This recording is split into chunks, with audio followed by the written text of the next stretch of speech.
মগবাজার আছেন সহকর্মী শাহানুর ইসলাম, যাবো তার কাছে। শাহানুর, আপনি যেমনটি একটু আগে আমরা প্রতিবেদনে দেখছিলাম যে প্রায় 1.5 মাস পর আদ্দিন হাসপাতাল খুলে দেওয়া হয়েছে, আজ থেকে চিকিৎসা কার্যক্রম শুরু হচ্ছে। কিন্তু এতদিন যারা আসলে এই হাসপাতালে চিকিৎসা সেবা নিচ্ছিলেন, বেশ দীর্ঘদিন তারা পাননি, হঠাৎ করে আবার যখন কার্যক্রম শুরু হচ্ছে, এতে করে সাধারণ রোগীরা তাদের সাথে এখন পর্যন্ত কথা বলতে পেরেছেন কিনা, তারা কি আসছেন, আর যেই বিষয়টির কারণে আসলে হাসপাতাল বন্ধ করা হয়েছিল সেই বিষয়গুলো আসলে তারা ঠিক কতটা সম্পন্ন করেছে, অর্থাৎ ভেন্টিলেশন ব্যবস্থার উন্নয়ন সহ আরও যে বিষয়গুলো কর্তৃপক্ষ গাফিলতি আছে কিনা খতিয়ে দেখার কথা বলেছিল।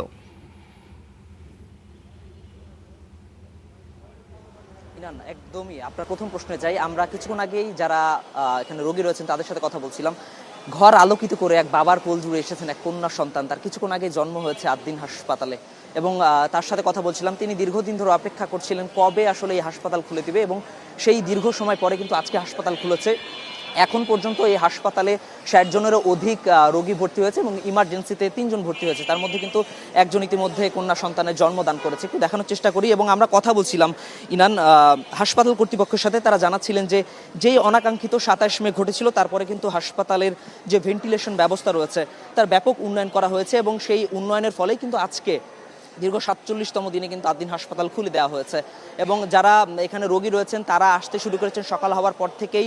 একজন বাবার সাথে কথা বলছিলাম, তার 2টা সন্তানই এই হাসপাতালে জন্মগ্রহণ করেছে, এবং তিনি জানাচ্ছিলেন যে এই আদ্দিন হাসপাতাল হচ্ছে গরিবের হাসপাতাল। সুতরাং যারা রোগী রয়েছেন দীর্ঘদিন তারাও অপেক্ষা করেছেন যে কবে আবার এই হাসপাতাল খুলে দিবে। কারণ অন্যান্য যে হাসপাতালগুলো রয়েছে তারা মোটা দাগে বলছিলেন যে চিকিৎসা ব্যবস্থা যেমন এখানে উন্নতি, তার পাশাপাশি খরচও অন্যান্য হাসপাতাল থেকে কম। সুতরাং সব মিলিয়ে রোগীরা অপেক্ষা করছিলেন, কর্মকর্তা কর্মচারীরা উচ্ছ্বাস প্রকাশ করেছেন যে দীর্ঘদিন ধরে তারাও অপেক্ষা করেছেন যে কবে এই সুসংবাদ আসবে। বিশেষ করে একটি তথ্য জানিয়ে রাখি, যারা বিদেশি শিক্ষার্থী রয়েছে, যারা ইন্টার্ন করতে আদ্দিন মেডিকেল কলেজে এসেছিলেন, তারা কিন্তু ব্যাপক উচ্ছ্বাস প্রকাশ করেছে, কারণ তারা একটি অনিশ্চয়তার মধ্যে ছিল। সব মিলিয়ে হাসপাতাল কর্তৃপক্ষ জানাচ্ছিলেন যে ভেন্টিলেশন ব্যবস্থার ব্যাপক উন্নয়ন করা হয়েছে। যারা কর্মকর্তা রয়েছে, বিশেষ করে যারা চিকিৎসক রয়েছে, নার্স যারা এখানে কর্তব্যরত ছিলেন, তাদের বিশেষ তাদেরকে প্রশিক্ষণ দেওয়া হয়েছে যেন ভবিষ্যতে কোনো ধরনের অনাকাঙ্ক্ষিত পরিস্থিতি এই হাসপাতালে আর না হয়।